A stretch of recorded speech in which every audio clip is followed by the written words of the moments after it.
ఆడపడుచులందరికీ కూడా పేరు పేరున నమస్కారాలు. మీ అందరి ఆలోచనలతో మీరు ఎంపిక చేసిన కలర్స్, మీరు ఎంపిక చేసిన డిజైన్స్తో మరి ఇందిరమ్మ బర్త్డే సందర్భంగా మన ముఖ్యమంత్రి రేవంత్ రెడ్డి గారు సహచర మంత్రులు రాష్ట్రంలో మరి ఈ యొక్క చీరల పంపిణీ కార్యక్రమాన్ని ప్రారంభించడం జరిగింది.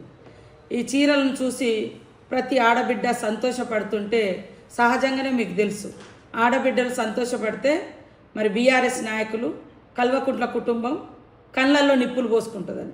అందుకనే మరి ఈ చీరలు బాగలేవని, లేదా ఎలక్షన్ల కోసమని, లేదా కొంతమందికే ఇస్తున్నారని ఏదేదో తప్పుడు కూతలు కూస్తున్నారు. అయ్యా, మీ చీరలు బాగున్నాయా, మేమిచ్చిన చీరలు బాగున్నాయో రాష్ట్రంలో ఉన్న ప్రతి మహిళకు అర్థమయ్యి గుండెలకు కత్తుకొని ఫోటోలు దిగి పెడతా ఉన్నారు. అది మీకు పాపం భయం అనిపిస్తుంది.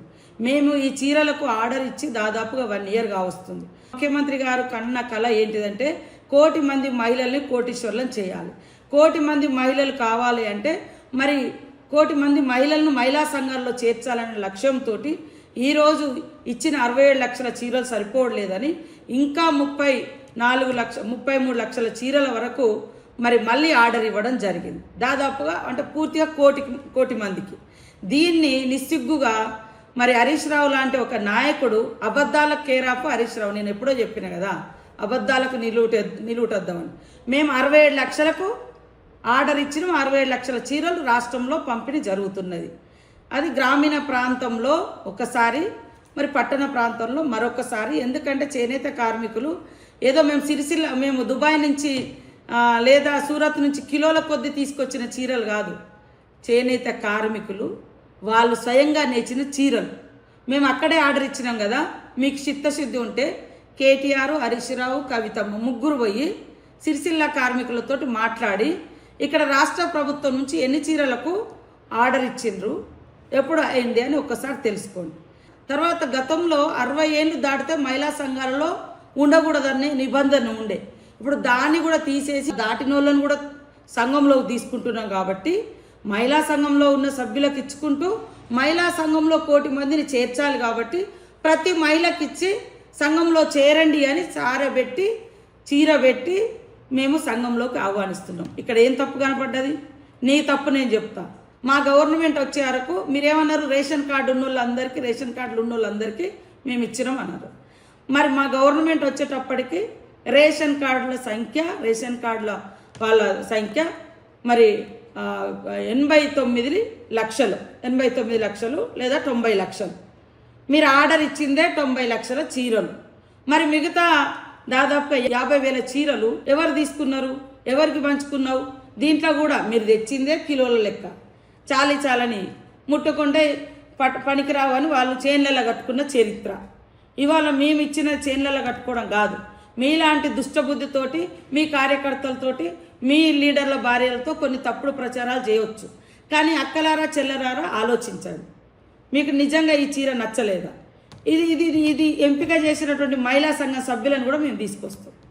ఇవాళ ఎలక్షన్ల కోసమని కూడా అంటాడు, లేకుంటే ఏదో పార్టీ కోసం అంటాడు. అరే, నువ్వు బతుకమ్మకి ఇచ్చుకున్నావయ్యా, అది కూడా 2017 నుంచి ఇచ్చినావు. నువ్వేం 2014 నుంచే మొదలు పెట్టలే. మేము రాష్ట్రంలో మహిళా సంఘాలను ఆర్థికంగా బలోపేతం చేయాలి. మహిళా సంఘం అనేది ఒక సామూహిక బంధాన్ని ఏర్పరిచి ఆర్థికంగా బలోపేతం చేసే సెర్ప్ సంస్థ అనేది పేదరిక నిర్మూలన.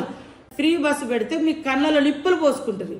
మీరు ఏంది బ్రేక్ డ్యాన్సులు చేసుకోండి, మీరు ఇది చేయండి, కొట్లాడుకుంటున్నారు, కలిసి ఉండరు. ఇంత దుర్మార్గమైనటువంటి నీచమైన రాజకీయాల కొడిగట్టడం ఈ బీఆర్ఎస్కే చెల్లింది, కానీ ఇంకొకటికి చెల్లదు.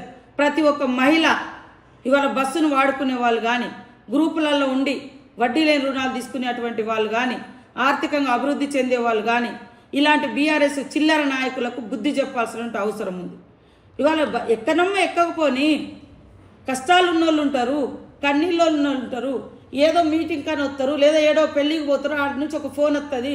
మరి వెంటనే ఇంకో ఊరు పోవాలంటే అక్కడ బస్సు ఎక్కితే వెళ్ళిపోగలుగుతుంది ఫ్రీగా.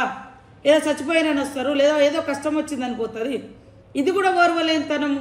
ఈరోజు చీరలు ఇస్తే కూడా ఓర్వలేనితనం. హరీష్ రావు, కేటీఆర్, కవిత.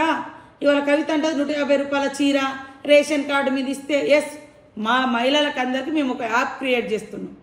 వాళ్ళు ఎవరు, ఎక్కడ, వాళ్ళకి ఏం పేదరికమైంది, వాళ్ళు ఏం లోన్ తీసుకున్నారు, వాళ్ళకి చీర వచ్చిందా లేదా, వాళ్ళకి ఎన్ని లక్షల లోన్ వచ్చింది, ఎంత రుణం బీమా మాఫీ అయింది, ఎవరైనా చనిపోయిన వాళ్ళకు మేము 10 లక్షల ఇన్సూరెన్స్ కూడా ఇస్తున్నాం యాక్సిడెంటల్గా.